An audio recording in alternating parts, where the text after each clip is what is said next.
Привет-привет! Меня зовут Людмила, и с вами Таро в потоке. Сегодня у нас будет разбор с таким названием «Его мысли о вас последние 48 часов». И у нас будет 3 позиции, выкладываю их перед вами. Пожалуйста, начинайте загадывать ваших мужчин. И для начала мы сделаем небольшую сигнификацию того, что между вами, да, то есть ситуация между вами, ваша ситуация. И после этого посмотрим первое, как человек видит ваши отношения, как человек видит вас. И, конечно же, непосредственно его мысли о вас за последние 48 часов. И мы начинаем двоечки, троечки идут у нас в ожидании. Мы начинаем с единичек, единички. Что между вами? Какая-то судьбинушка, судьба. Угу.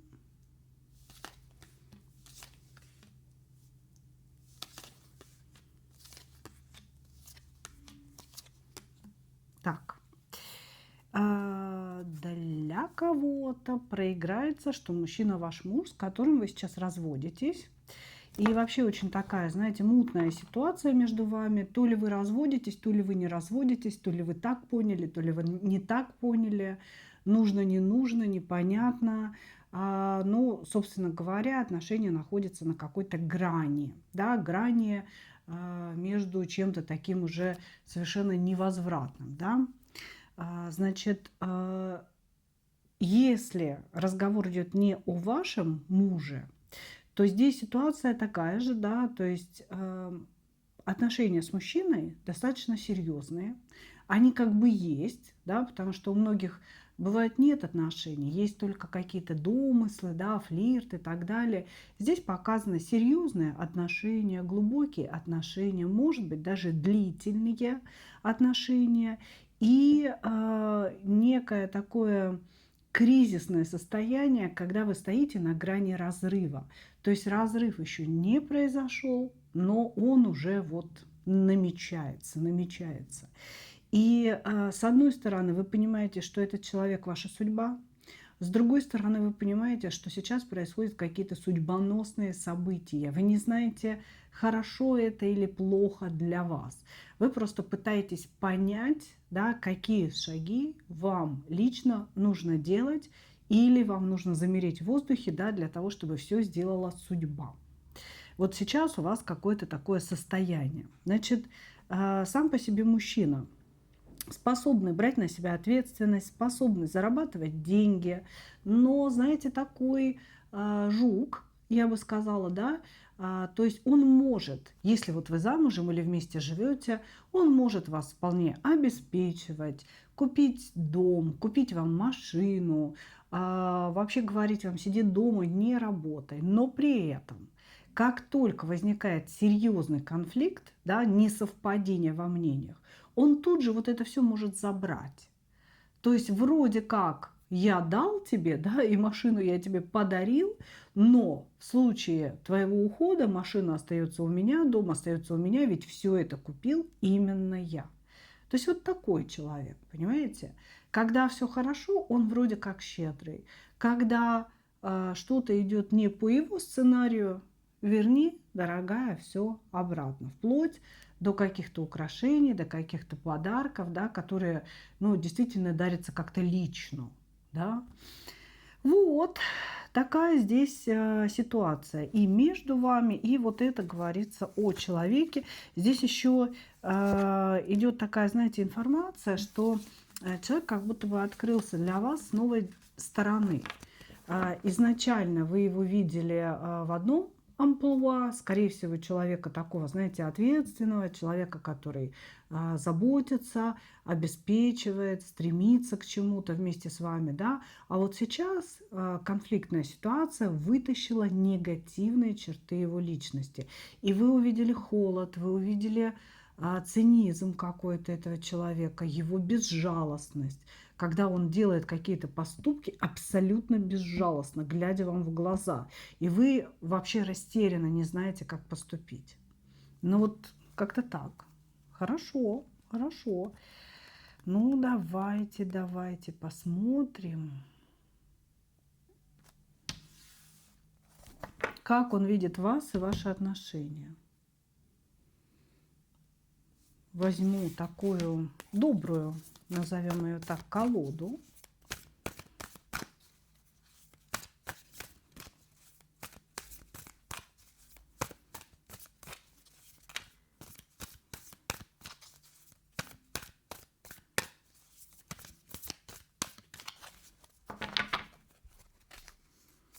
Как он видит вас и ваши отношения.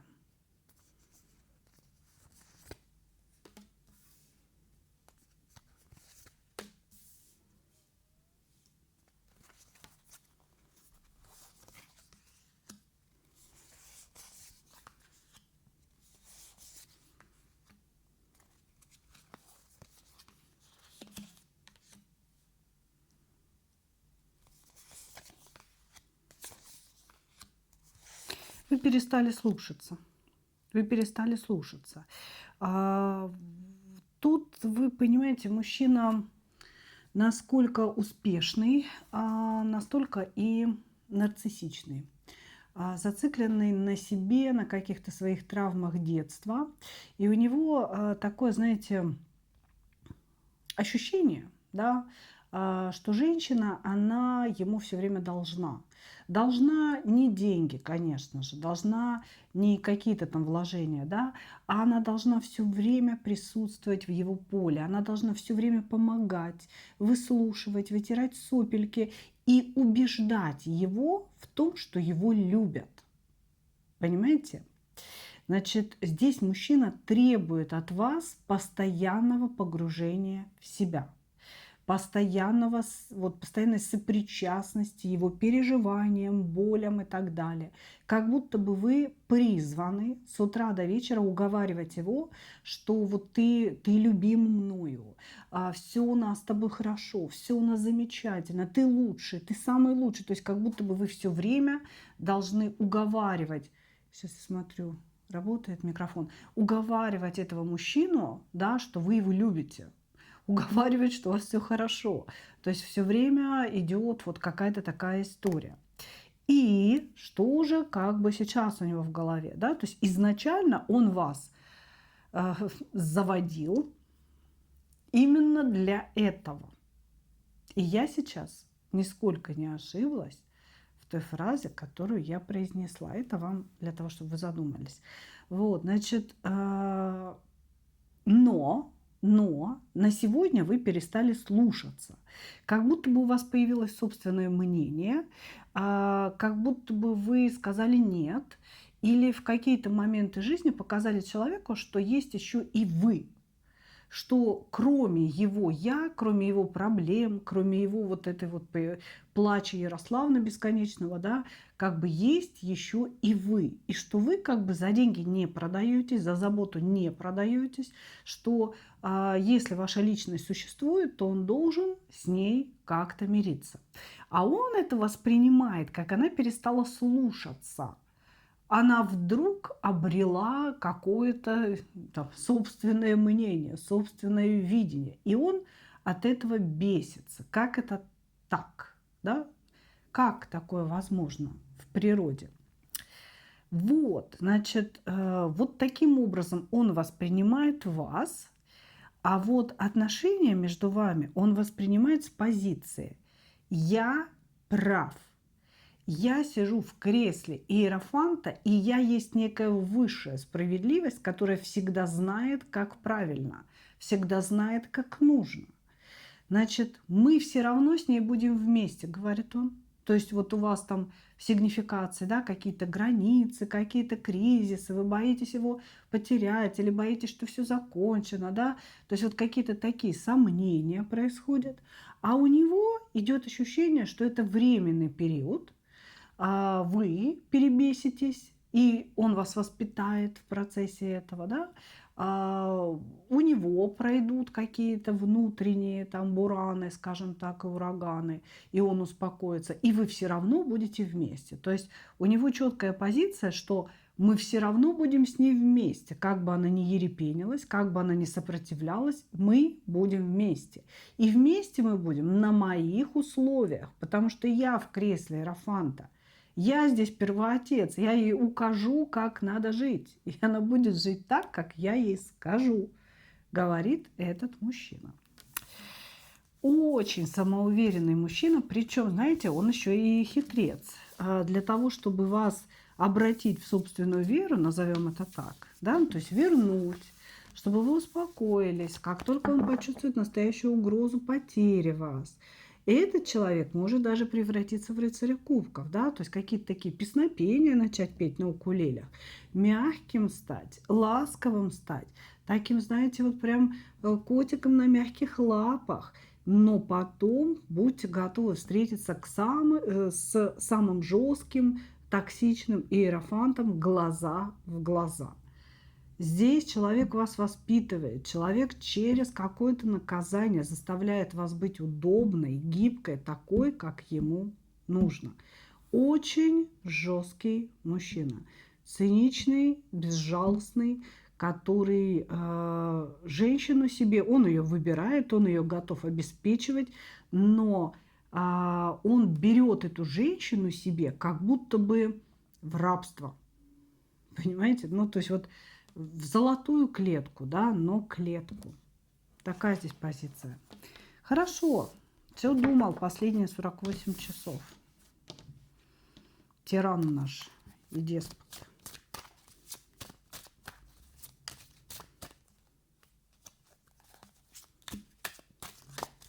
Что такое?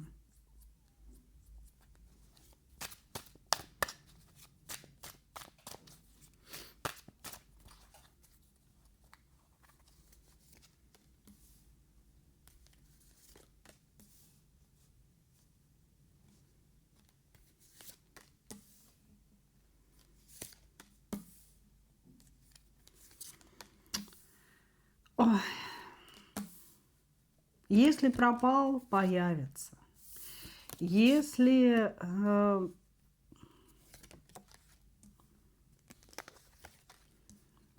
молчал, напишет.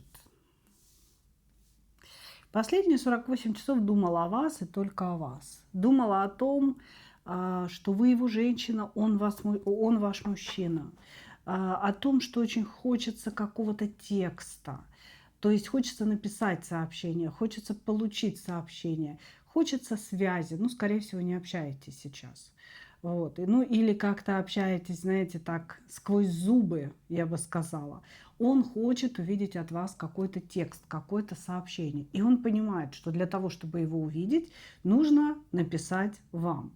Значит, здесь есть импульс на это проявление. Соскучился человек, хочет вас видеть, хочет общаться. И как-то, знаете, вот прям беспокойно ему без вас. Вы должны быть в его жизни. Ему без вас вот как-то беспокойно, пусто, как-то не так. Понимаете, вот вроде как все есть, да, но ощущение счастья не присутствует в этом. Конечно, думал о вас, думал о том, что у него как-то насчет вас сносит крышу, что он не он. Вот он всегда такой жесткий, рациональный, да, как бы знает себе цену, требует, чтобы его высоко очень оценивали. Но в вашем случае вот он прям как бы у него сносит голову, и он не знает, что делать. Понимаете? То есть, по сути, вся его рациональность, все его императорское величество, да, как бы оно падает перед вами на колени. Но, безусловно, этот человек никогда не позволит себе размазаться жижей, да, возле ваших ног. Тем не менее, в его мыслях это присутствует. Может быть, вы давно не общались. Может быть, вы как-то серьезно обиделись сейчас, да, и у него какая-то паника. У него вот эти вот желания, блин, все, надо признать, что она права, надо ее обнять, надо хоть что-то сделать, чтобы она никуда не делась, чтобы она не убежала, чтобы она не ушла. Какая-то паника, что он реально может вас потерять, но есть еще, ну, такая, знаете, очень мощная часть его личности, она у него такая основная, это его стержень, да, императорский, которая ему не позволяет вслух выразить свои настоящие эмоции. Здесь у человека паника от того, что вы можете куда-то деться, от того, что время идет, вы молчите, а вдруг вы не вернетесь. То есть вот эти вот все мысли, они у него кружатся в голове. Но внутренний император говорит: скрывай это все. Она об этом не должна ничего знать. Я настоящий мужик. Чтобы ее пригвоздить, чтобы ее научить, мы должны быть несгибаемы с тобой. Вот, значит, еще какие мысли? Мысли ревностные. А вдруг, пока она там без присмотра, она кого-то нашла? А вдруг, то есть здесь такой контролер жестчайший, понимаете? Вот вы должны постоянно находиться в поле зрения. Если вы не в поле зрения, вы где-то гуляете, вы кому-то строите глазки. Но вы, видимо, еще очень красивая женщина, да, раз он до такой степени прям ревнует. Вот, значит, и здесь вот от того, что он не видит вас или вы не находитесь в поле зрения, у него вот эти панические мысли, а, где она, с кем она разговаривает, а вдруг она с каким-то мужчиной, а не дай бог они там спят или что-то происходит вообще. То есть здесь мужчина паникует. За последние 48 часов это мысли панические о том, что время тянется, вы не общаетесь, нужно что-то делать, у меня от нее сносит крышу, я ни о чем не могу думать, нужно проявляться.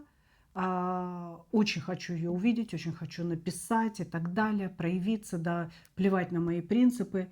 И тут вступает императорская часть, которая говорит: стопэ, мы должны все это скрыть. Сиди тихо, молчи, дави ее молчанием.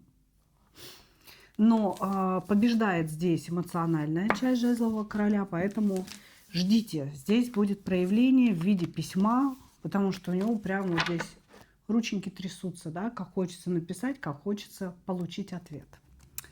Благодарю вас, единички.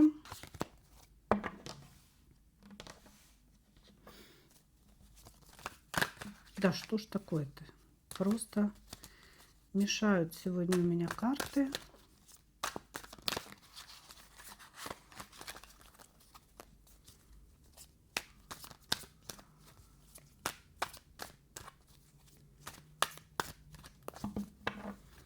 Двоечки. Что между вами? Треугольник, четырехугольник. Да, у вас есть муж, у него есть жена. Скорее всего, это прям четырехугольник. Угу. Здесь пока про его жену все.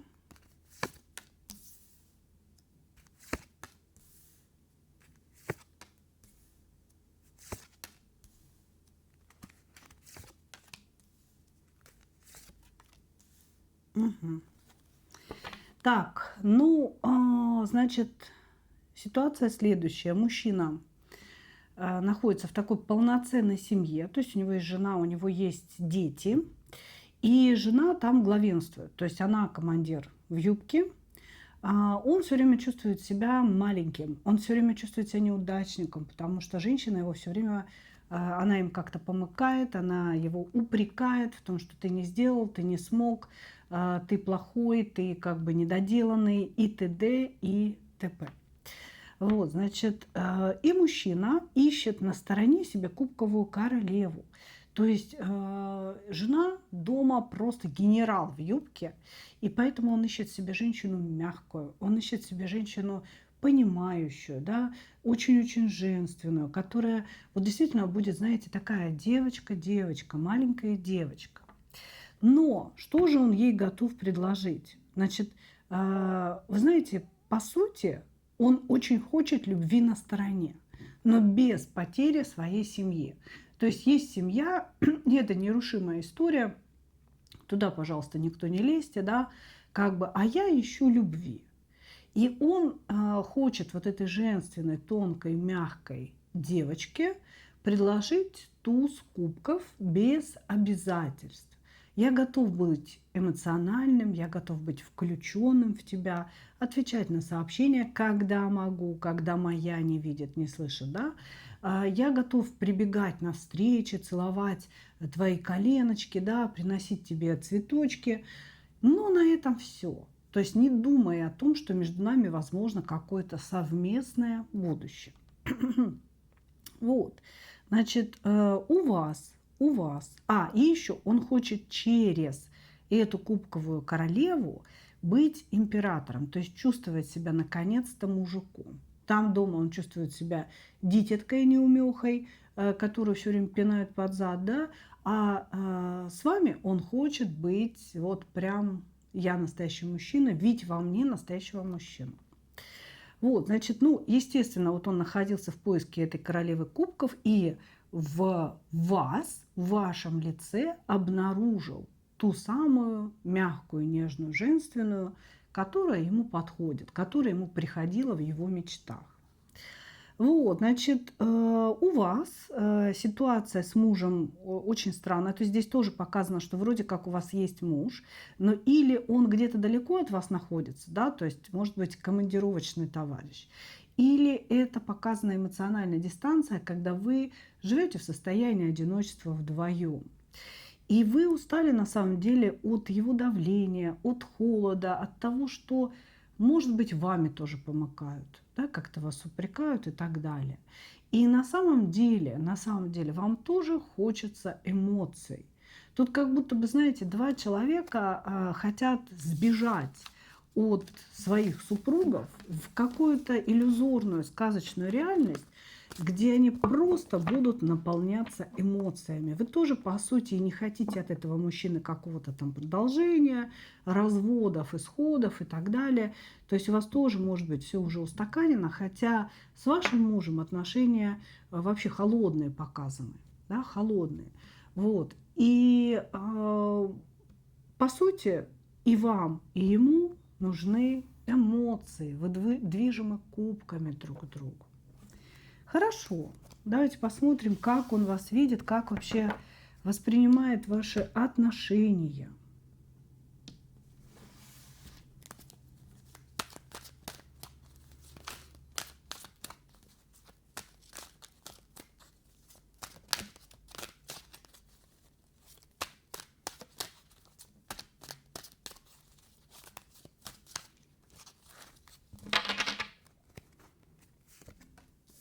Угу. Молчите. Ах, молчите вы сейчас. Неужели я ошибся? Может, это не она. Не моя кубковая прекрасная королевишна. Угу. Смотрите, перевернутый отшельник говорит о том, что сейчас вы, скорее всего, не общаетесь, ваше молчание затянулось. И оно может быть после ссоры, или, может быть, вы разошлись на подумать, или мужчина сказал, я возвращаюсь в семью, или вы сказали, я возвращаюсь в семью. То есть здесь такое молчание вроде как не точка, да, не точка, но оно очень сильно затянулось. Оно очень сильно затянулось. Значит, как мужчина воспринимает вас? Он говорит, что было некое раньше и сейчас. Да? То есть он делит это на временные интервалы. Раньше он воспринимал вас как вот любовь. Все. Это она моя судьба, она моя любовь. Я горю, я живу. Вот просто эта женщина, она вселила в меня состояние жизни. Да, то есть я почувствовал жизнь, я почувствовал кровь в своих венах, биение своего сердца. Я снова жив был. Состояние сейчас. Я обманулся. Неужели я пребывал в иллюзиях? Неужели я пребывал в состоянии самообмана? Может быть, это не она, может быть, я ошибся. Я искал одного, да, а сейчас я увидел совершенно другое. То есть у человека его восприятие, оно как бы разделилось на некую этапность. Первоначально он был очень сильно вами вдохновлен и ощущал, что встретил ту самую. Да, он не собирался разводиться, но ту самую для любви, которую он искал столько времени. А сейчас как бы у него произошло некое разочарование. Ваше какое-то поведение, несостыковки, возможно, какие-то ваши требования, да, то есть они не совпали. У него была какая-то идеальная картинка, как вы себя должны вести, а вы себя так не повели, понимаете? И сейчас он, ну вот в таких раздумьях, да, может быть, это ошибка, может быть, я себе ее придумал, да, потому что не совпадает, потому что она никакая не кубковая, она какая-то такая рациональная, она про деньги, она про стабильность. Тут, может быть, еще, знаете, человек как-то вас подначивал к тому, что вы развелись, причем он должен был остаться в браке, а вы должны были развестись и как-то стать его любовницей. Ну, а почему нет? Да, как бы радовать его, просто всегда быть в доступе, а то вы наверняка уделяете время мужу, да, как бы не надо, не надо, ему это неудобно было. Вот, значит, здесь идет какое-то такое восприятие, что я думал, что ты такая мягкая, нежная, женственная, будешь жить для меня, а ты оказалась про финансы, ты оказалась про стабильность, ты сказала нет, я хочу остаться в своей стабильности. Да, то есть как если бы вы сказали, слушай, дружочек, ты что здесь перепутал, да, разводиться с мужем я не собираюсь, потому что он моя стабильность. Если мы с тобой про любовь, давай мы с тобой про любовь, да, но каждый будет стараться найти время друг для друга, эмоции сохранить друг для друга и так далее, да. Вот, то есть здесь идет разочарование тем, что вы, ну, как-то не захотели прожить эту жизнь для него. Вот. И человек как будто бы, знаете, схлопнул свои действия в вашу сторону. То есть вот он действовал, пока он верил в то, что вы та самая. А сейчас он как будто бы, знаете, так типа, охолонись, товарищ, охолонись, что-то тут не так. Наверное, это не она. Хорошо, сейчас мысли посмотрим. Последние 48 часов.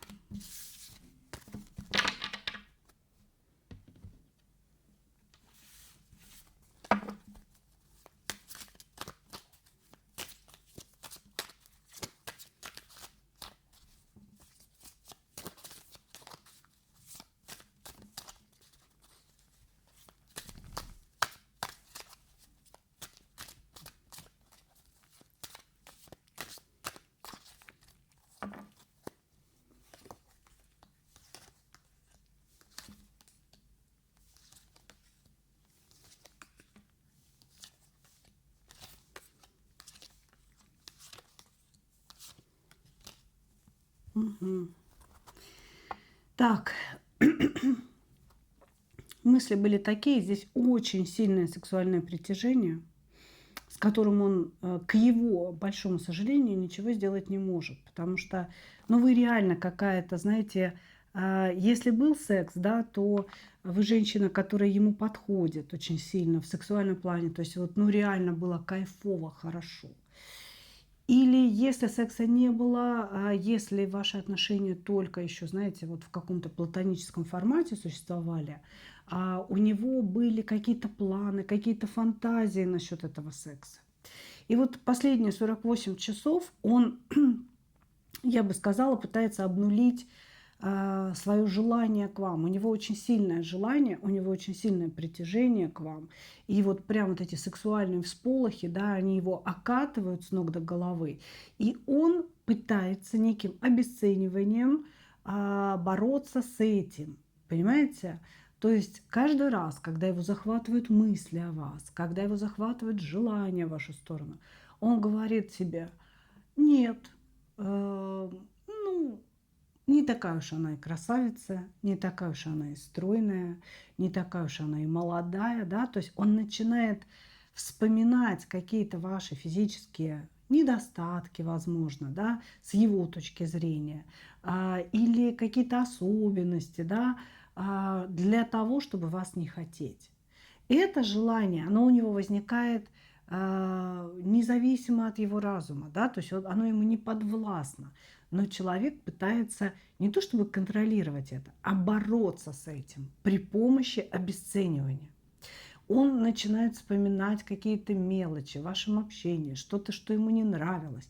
И вот пытается вот прям усиленно об этом думать для того, чтобы вы ну, не были настолько привлекательны в его глазах, насколько есть сейчас. Реально, на самом деле, вы очень сильно его притягиваете, очень сильно его маните. И мужчина здесь пытается вас обесценить. Вот эти вот всполохи и мысли подавляющие, всполохи и мысли подавляющие. Дальше, за последние 48 часов он за вами наблюдал, он где-то вас видел, ну, скорее всего, соцсети. Слушайте, вот здесь по-другому как бы вряд ли.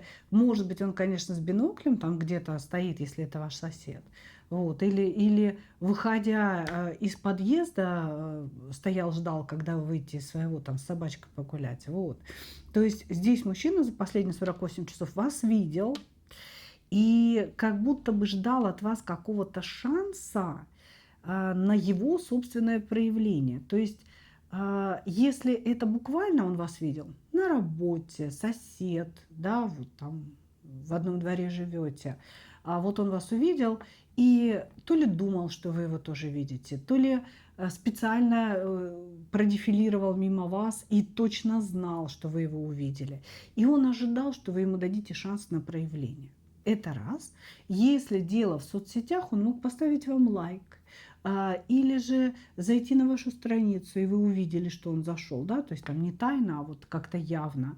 И он ожидал, что вы отреагируете, что вы как-то напишите, скажете, ну что, типа, очухался, ну вот что-то в этом роде. Короче говоря, вы ему не дали этого шанса, не дали, а он его ждал. И вокруг вот этих всех событий кружились его мысли последние 48 часов. Благодарю вас, двоечки.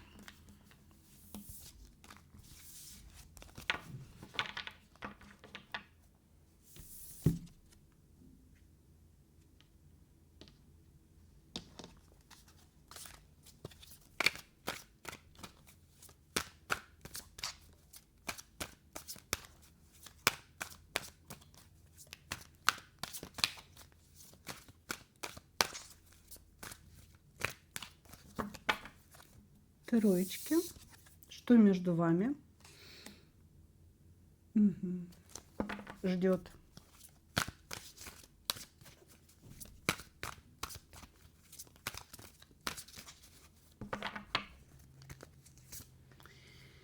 Ждет, не мычит, не телится мужчина. Все как-то неясно.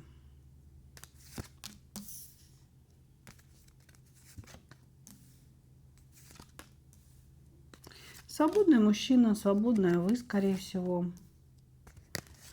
У мужчины есть какая-то история в его жизни.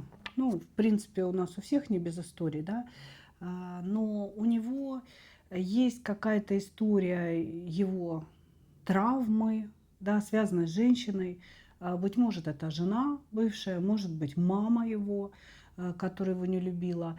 И мужчина немножечко зациклен на этой истории, связанной с женщиной.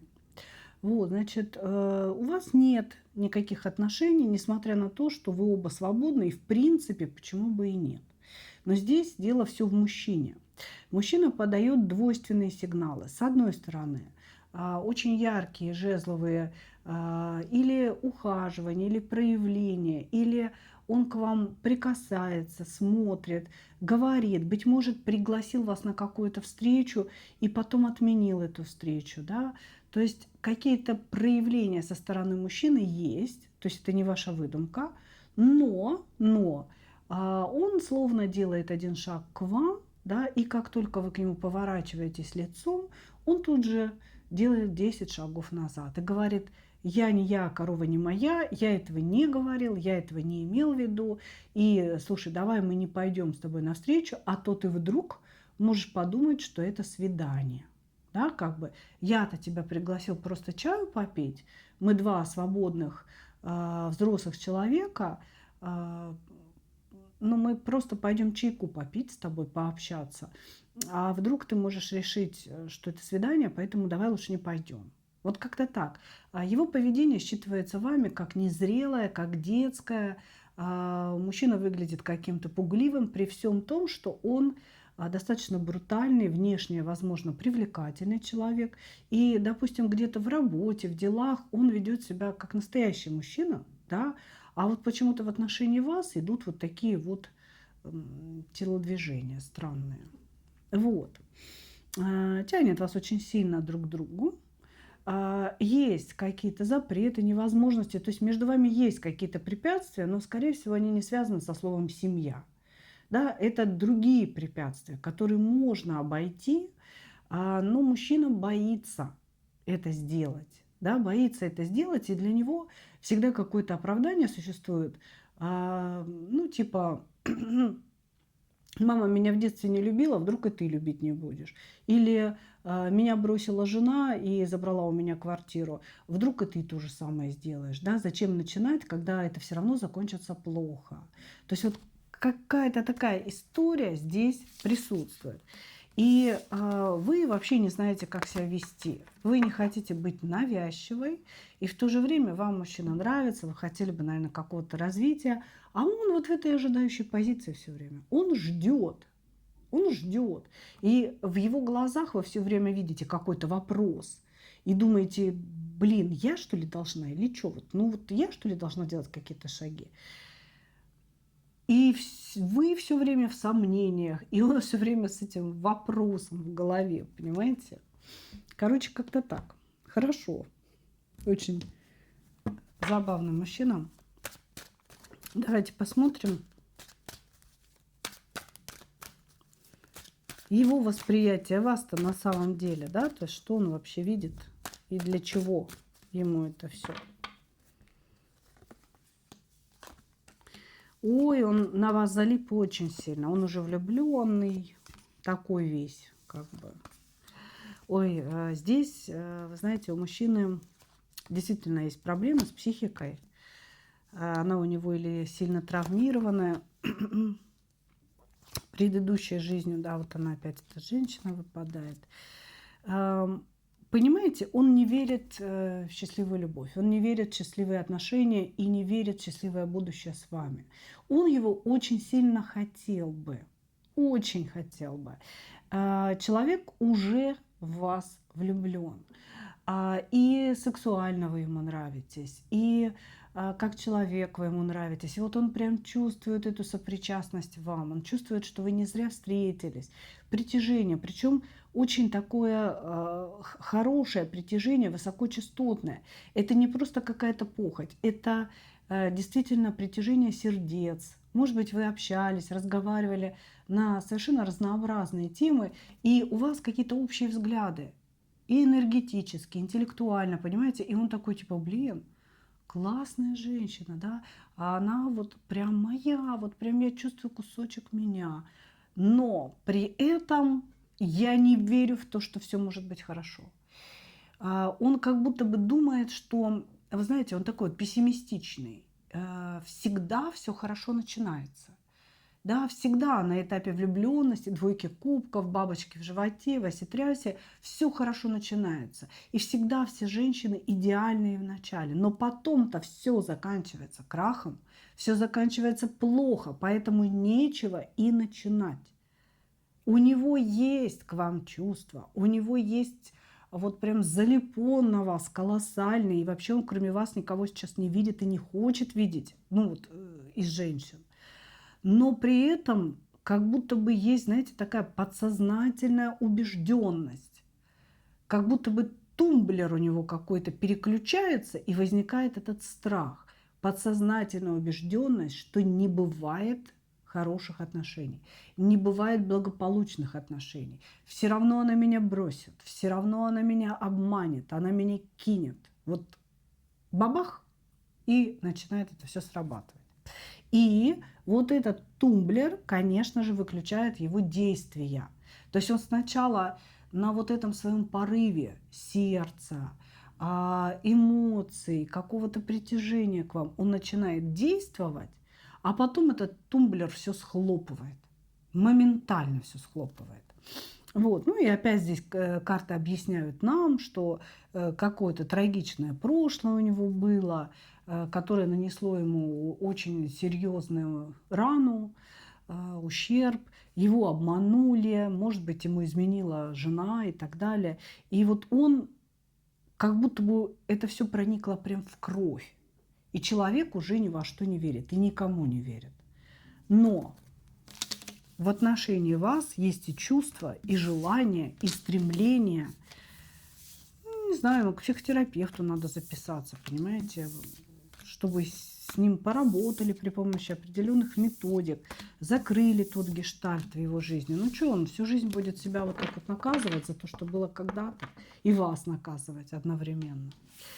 Итак, его мысли за последние 48 часов о вас.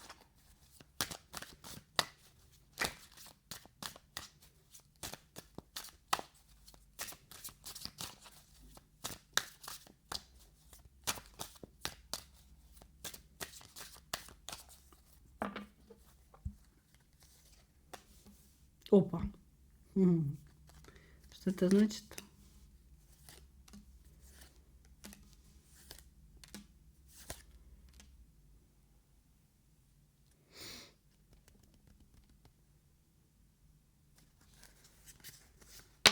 Тихо, тихо, тихо, тихо.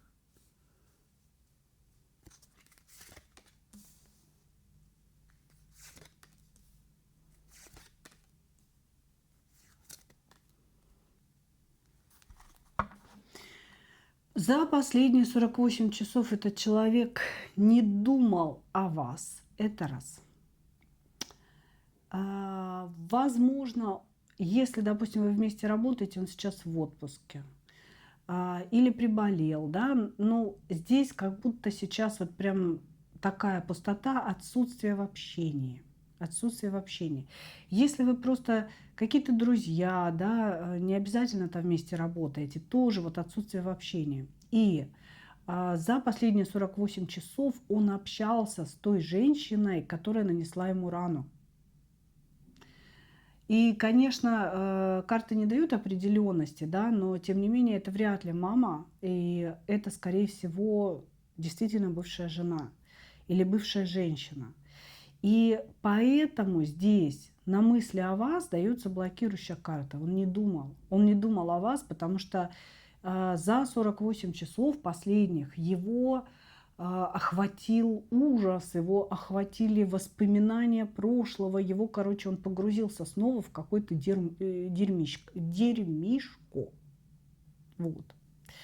Почему? Потому что появилась эта женщина. Она позвонила, написала. Если бывшая жена, то, может быть, ребенок есть общий, да, что-то потребовала, вызвала на встречу, позвонила. Короче говоря, у него состоялся с ней разговор крайне травмирующий. Он и так ею травмирован, но эта женщина имеет власть над этим мужчиной, понимаете? Между ними нет любви, они чужие друг другу люди, но она его как-то троллит, понимаете? То есть каждый раз, когда она появляется, он вот прям, знаете, на несколько дней впадает в состояние уныния и вот какой-то пропасти души, я бы так сказала. Вот, поэтому последние 48 часов он общался с этой женщиной, он испытывал крайне негативные ощущения, он вновь погрузился в некие воспоминания своего прошлого, которые были, конечно, и счастливыми. То есть что-то начиналось тоже хорошо, да, и закончилось плохо. То есть вот это вот все, вся эта сумасшедшая башня, все, что обрушилось на него за последние 48 часов.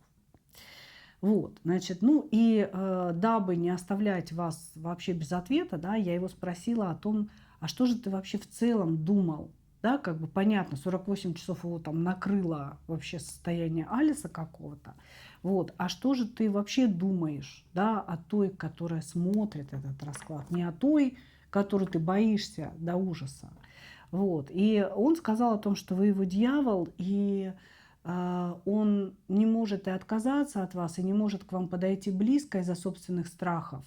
Он боится какого-то несоответствия вам, потому что вы прекрасны, вы очень крутая. И он тянется к вам всеми фибрами души, и не души тоже. Да? И с другой стороны, чувствует свое несоответствие и чувствует, что вы его тоже бросите. Ну, как бы опять та же песня, скажем так. Вот, ну вот как бы так, понимаете? Он видит все ваши преимущества, он видит все ваши качества, вы прям действительно для него очень красивая, очень сексуальная, привлекаете по всем фронтам. И при этом он еще чувствует, что вы прям как будто бы его человечек, понимаете? Но, и еще раз но. Она узнает меня получше и бросит. Она поймет, что я ей не соответствую и бросит.